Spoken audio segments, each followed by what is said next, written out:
Hi everybody, welcome back to another video on cartoons, and today we're gonna be building some canards or carnards, bumper wings. So canards are actually a functional part of a vehicle. It helps to create downforce. I will try and find some reference images and show them on the screen.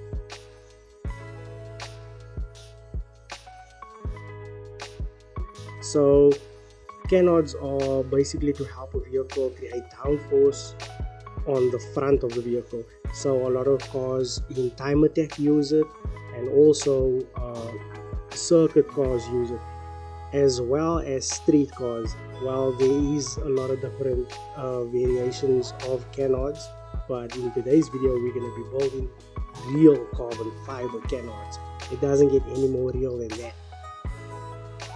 So I found some reference images of canards on the interwebs, and from that I am building my own set of canards for the Mazda MX5, and I'll take you guys through the process. This video is a tutorial style video. I have sped it up, so feel free to slow down or pause the video wherever you get lost or you want to slow it down at. And also feel free to comment down below on more things for me to build in tutorials, and also what you think of this video, as well as to like, subscribe, and also share with friends and family. Until the next video, peace.